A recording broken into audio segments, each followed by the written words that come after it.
Terry e Carol Proving desejavam uma vida mais tranquila para suas filhas, com menos exposição à violência e mais segurança nas ruas. Foi assim que, em setembro de 1990, deixaram Arcádia, uma cidade localizada nas proximidades de Los Angeles, isso na Califórnia, nos Estados Unidos, e se mudaram para uma pacata vila rural chamada Major, isso ao sul de Lake Tahoe.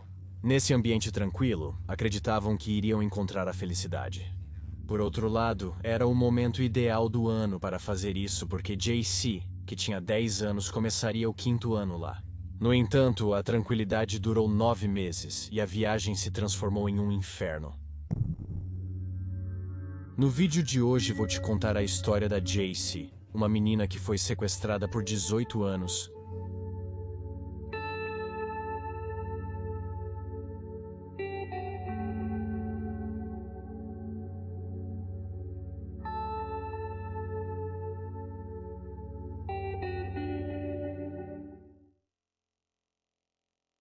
JC Leigh Dugard nasceu em 3 de maio de 1980 e era filha biológica do ex-parceiro de Terry, Ken Slayton, de quem se separou em 1979. Depois de um relacionamento muito breve, Terry nunca disse a Ken que estava grávida.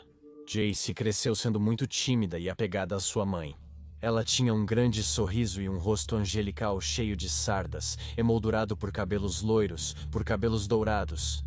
Depois de algum tempo, Terry se casou com Carol Proving, com quem teve outra filha em 1990, Shayna. Terry casou-se com Carol Proving em 10 de junho de 1970 e tiveram Shayna em 1990. Em 1991, Terry Dugard, que trabalhava em uma gráfica, saiu cedo e apressada. Ela estava atrasada e esqueceu de dar à sua filha mais velha o clássico beijo de todas as manhãs. JC saiu um pouco depois. Ela tinha que caminhar até onde o ônibus escolar a pegava. Ela estava usando seu conjunto de roupas favorito em tons de rosa. Ela fechou a porta e começou a subir a ladeira na direção contrária ao tráfego, como havia sido ensinada por segurança. Seu perfeito mundo infantil desapareceria em questão de segundos. Um carro cinza com um casal dentro diminuiu a velocidade e se aproximou dela. Ela acreditou que eles estavam perdidos e queriam pedir direções. Então ela se aproximou da janela e o homem abaixou o vidro. E quando JC estava perto o suficiente, ele rapidamente estendeu a mão pela janela e atirou nela com uma arma de choque. A descarga elétrica a derrubou, deixou-a atordoada. JC cambaleou até alguns pinheiros, caindo sobre os pinhões. Ele não entendia o que estava acontecendo naquele momento e até chegou a fazer xixi, chegou a urinar em si mesmo. A última coisa que ele se lembra é que uma delas havia se cravado em seu corpo. Rapidamente, o casal a colocou no banco traseiro do carro e a mulher ficou atrás para se certificar de mantê-la no chão. O homem se posicionou atrás do volante e partiram a toda velocidade. O homem assumiu o volante e saiu em alta velocidade. Carol Proving, observando JC da janela da garagem, presenciou o ocorrido. À distância, viu 2 pessoas em um carro médio, possivelmente um Mercury Monarch. Tudo aconteceu muito perto da parada de ônibus e sob o olhar atônito de outros garotos. Carl não pensou 2 vezes e naquele momento subiu na sua bicicleta e tentou perseguir o carro. Ele pedalou com força, mas obviamente foi impossível alcançá-lo. Apesar de a cena ter sido presenciada por vários colegas de JC, que a polícia tinha o modelo do carro e conhecia em detalhes as roupas que a vítima estava usando, eles estavam de mãos vazias. Eles não sabiam nem por onde começar. Cartazes com o rosto da menina foram impressos e a cidade se encheu de fitas rosas, a cor favorita de JC. No entanto, o caso parecia estar se encerrando aos poucos. Eles não intuíam que o verdadeiro responsável estava a pouco mais de 2 horas de distância e tinha grandes antecedentes policiais por abuso e sequestro. Com isso, agora vamos passar para esse casal de criminosos. Mas começamos com Philip Greg Garrido. Em 72, quando tinha apenas 21 anos, abusou de uma menina de 14. Teve a sorte de que a menor, muito assustada, não quis declarar no julgamento e acabou sendo absolvido. No ano seguinte, Garrido casou-se com Christine Murphy, uma amiga da universidade. Tudo terminou quando ela o acusou de maltratá-la. e a mulher contou que quando propôs o divórcio, ele optou por mantê-la sequestrada. Suas agressões continuaram, e em 76 ele foi preso pelo roubo e abuso de Catherine Calloway, uma garota de 25 anos que parou para pegá-lo quando ele pediu carona.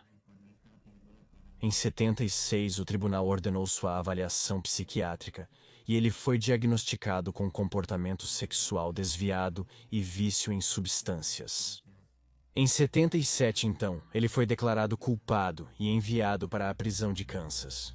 Sua sentença foi de 50 anos, mas ele cumpriria menos de um quarto da sentença. Neste lugar, na prisão, ele conheceu Nancy Bocanegra, que era sobrinha de outro condenado. Em uma das visitas de Nancy ao seu tio, acabaram flertando e começaram a namorar. Eles se casaram em 5 de outubro de 81 na mesma prisão. E é aqui que começa um relacionamento, um casal aberrante. 22 de janeiro de 88. Philip Garrido obteve liberdade condicional muito antes do que deveria, e foi permitido viver na casa de sua mãe que sofria de demência senil. Ele se estabeleceu na área de São Francisco. Supostamente era monitorado com uma tornozeleira com GPS, e os oficiais tinham que passar para vê-lo periodicamente. Essa liberação antecipada e a falta de controles foram os responsáveis diretos pelo que aconteceu com JC. Você vai descobrir por quê. Quando o sequestro ocorreu, nenhum detetive colocou Philip e Nancy em seu radar. Apesar do carro, da descrição das testemunhas e do fato de que o condenado tinha um legado denso de homens que gostam de menores. Por um lado, Philip Garrido era viciado em metanfetaminas e um fanático religioso que sofria de delírios. Ele afirmava ser o escolhido para ouvir as vozes de deuses e demônios no mundo e proclamava que salvaria o planeta. Algumas dessas características eram conhecidas pelos psiquiatras da prisão que o medicaram, mas mesmo assim o deixaram em liberdade.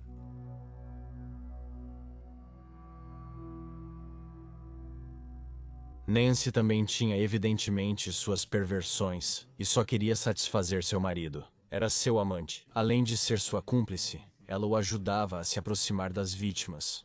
Por exemplo, eles iam aos parques onde Philip supostamente tocava violão e Nancy fingia filmá-lo. Mas o que eles realmente faziam era gravar os menores da área para que ele pudesse se deleitar depois. De acordo com os psiquiatras que participaram da investigação, JC teria sido um presente de Nancy para seu marido. No dia do roubo, foi ela quem manteve a menina subjugada no chão do carro. A viagem de carro até a casa de Philip Garrido, que naquele momento tinha 40 anos em Antioquia, a 240 quilômetros de lá, durou quase 3 horas. Quando chegaram ao local, Garrido a fez descer e caminhar. JC sentiu a grama sob seus pés. Garrido jogou um cobertor sobre sua cabeça, isso para que ninguém a visse, e uma vez dentro, foi obrigada a tirar a roupa. JC conseguiu esconder um anel em forma de borboleta que manteve consigo durante os 18 anos de seu cativeiro. Philip perguntou se ela já tinha visto um homem sem roupa e mostrou seu pênis para ela. Assim, com a pequena vítima algemada, começariam os abusos. Na primeira vez, ele disse que seria rápido e que seria melhor ela não resistir. Caso contrário, as coisas ficariam agressivas. Philip a advertiu para não gritar e que fugir não adiantaria nada, porque lá fora havia vários cães Doberman muito ferozes que a atacariam se ela tentasse. Jace foi confinada em um espaço à prova de som no quintal da casa dos Garrido, onde havia galpões, contêineres e um par de tendas. Durante toda a primeira semana, ela ficou algemada. Philip Garrido, seu único contato, a transferiu dias depois para um quarto com uma cama e a algemou nas grades da cabeceira. Depois, ele trouxe uma televisão para ela, mas só podia assistir ao canal QVC, que não transmitia notícias.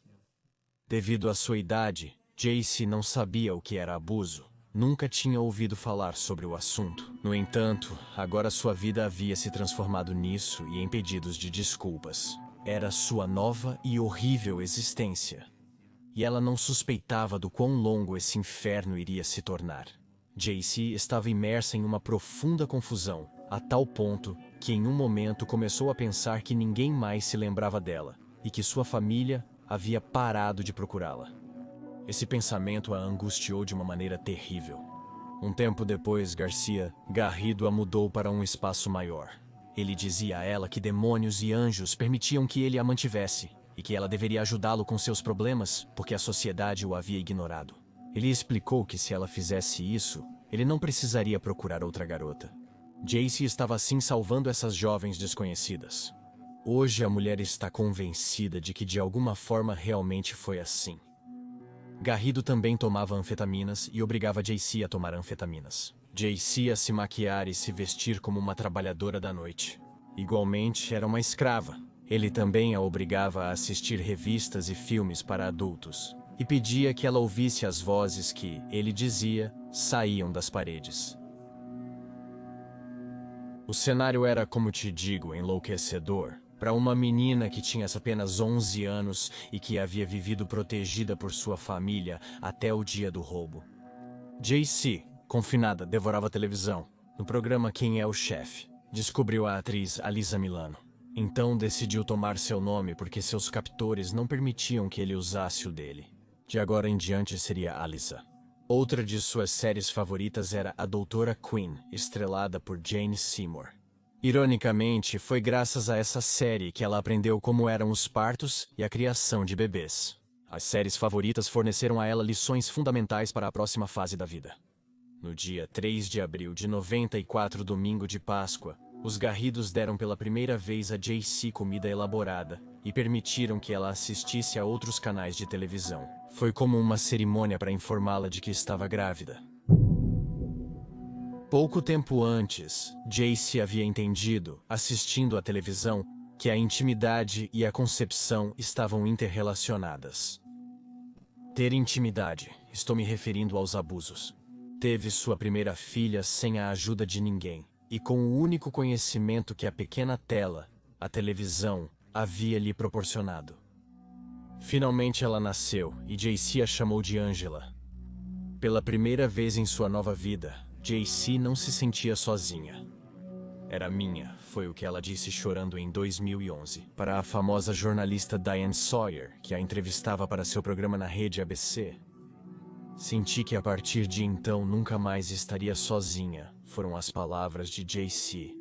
3 anos depois, em 13 de novembro de 97, nasceu sua segunda filha, a quem deu o nome de Starlet. Por outro lado, durante um tempo do cativeiro de Jaycee, Philip Garrido voltou à prisão por não respeitar sua liberdade condicional consumindo substâncias. Então, Nancy ficou encarregada de Jaycee, mas ao mesmo tempo sentia ciúmes horríveis da jovem que deu 2 filhos ao seu marido.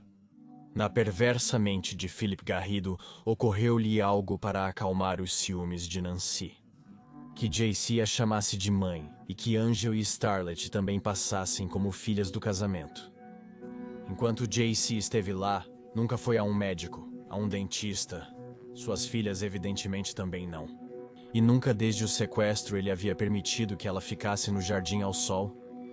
Mas desde o nascimento das pequenas, Philip suavizou um pouco o confinamento de Jaycee. Ele abusou menos dela, cobriu o quintal da casa e construiu cercas mais altas para que os vizinhos não pudessem vê-las da rua e permitiu que elas passeassem por lá. Pisar na grama e estar ao sol foi maravilhoso. Foi ótimo para as meninas. Entre os restos de lixo daquele espaço nos fundos da casa, conseguiu plantar algumas flores e plantas. Isso de certa forma lhe deu paz. Ele também começou a ensinar suas filhas a ler e escrever. Ele fez isso como pôde com o pouco conhecimento que tinha. Philip se sentia seguro com a prisão que havia criado para sua família. Com o passar do tempo, ele adquiriu cada vez mais confiança. Ele até começou a organizar passeios em família fora de casa. Philip estava convencido de que ninguém mais poderia reconhecer Jaycee, porque ela não se parecia mais com aquela foto tão divulgada. Além disso, o regime de medo instalado havia sido eficaz em Jaycee. Quando Philip abriu um pequeno negócio de impressão e fotocópias, decidiu que seria Jaycee quem cuidaria do design gráfico dos cartões e dos convites de casamento. Ele providenciou uma linha telefônica, internet e um computador para atender aos clientes. Jaycee se lembraria desses tempos em que estava a um clique de localizar sua mãe, mas não tinha a coragem para fazê-lo. O medo que a jovem sentia era muito mais poderoso do que algumas grades. Na segunda-feira, 24 de agosto de 2009, Philip Garrido, com suas filhas Angel e Starlet, dirigiu-se ao campus da Universidade da Califórnia em Berkeley. Eles iriam distribuir panfletos com mensagens religiosas.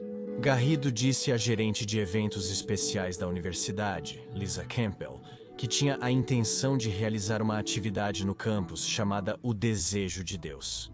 Como seu comportamento parecia errático e as meninas muito submissas e ariscas, Lisa decidiu seguir a corrente. Ela anotou seu nome e pediu que ele voltasse no dia seguinte às 2 da tarde.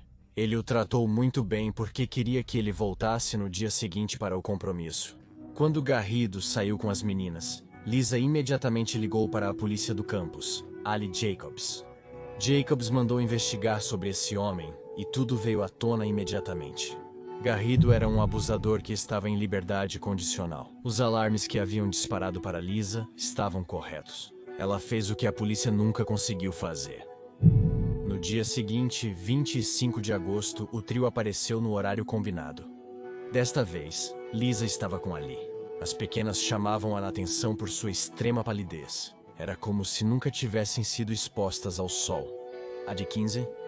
Ele parou de uma maneira muito peculiar com as mãos à frente e olhando para cima. A menor, de 11 anos, me olhava fixamente com seus olhos azuis.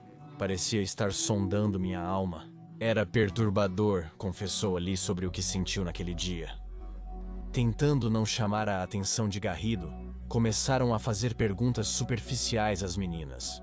Por exemplo, para qual escola elas iam, em que série estavam. Elas apenas murmuravam respostas. Na verdade, uma delas disse que eram educadas em casa.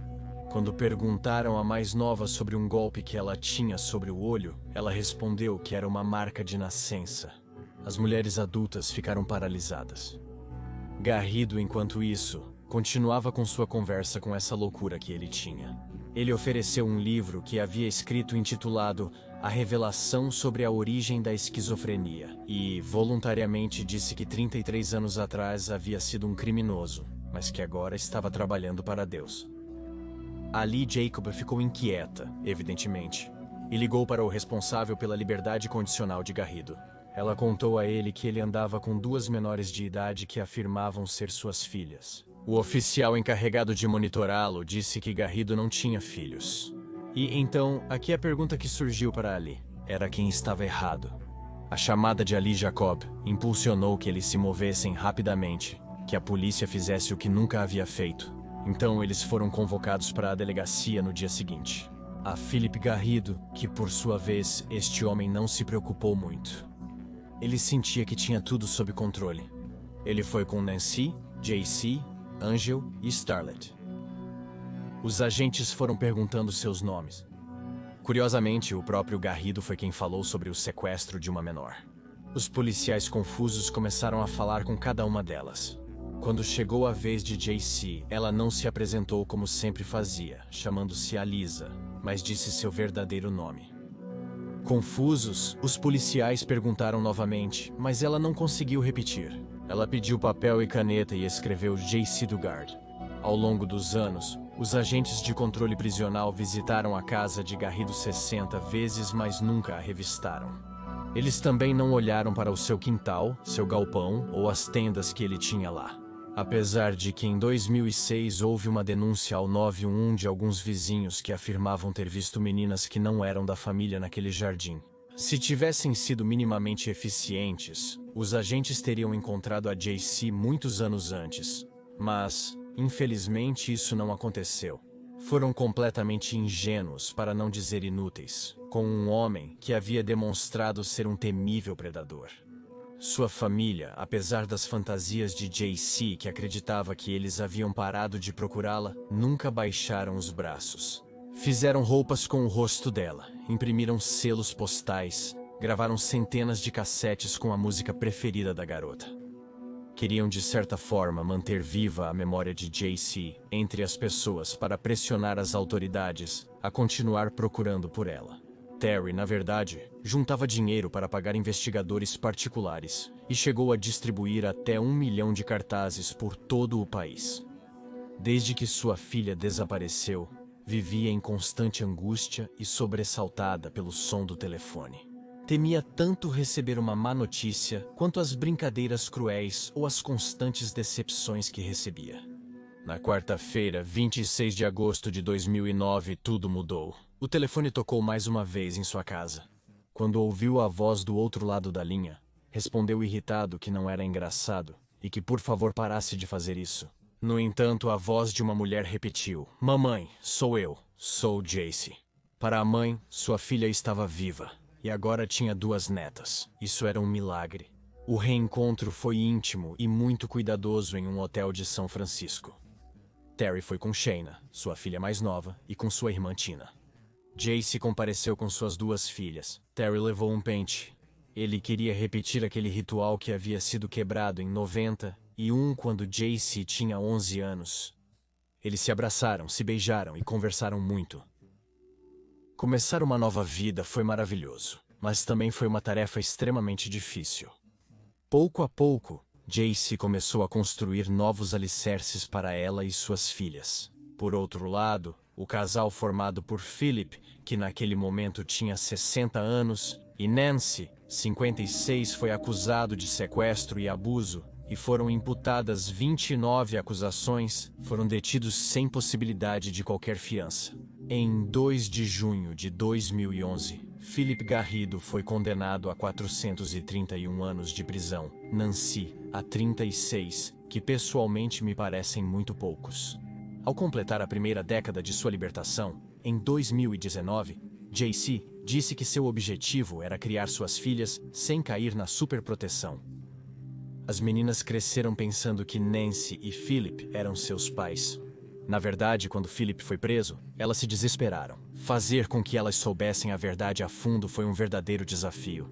Hoje, Jace tem 41 anos, já não é a menina ingênua daquela foto em que pediam por sua aparição, porque durante 18 anos foi abusada brutalmente, anulada, sua identidade foi negada, deu à luz sozinha a 2 filhas e se tornou uma mulher adulta. Em uma entrevista, ela afirmou que sempre pensou que tinha que sobreviver e manteve-se positiva.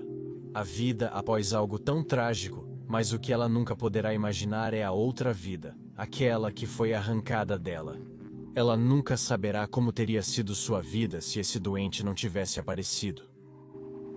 Se gostou do vídeo, lembre-se de me seguir nas redes sociais e no canal secundário. Como sabia, Keva e Pepe Mistério. Meu nome é Pepe Cerecero e isso é Pepe Mistério.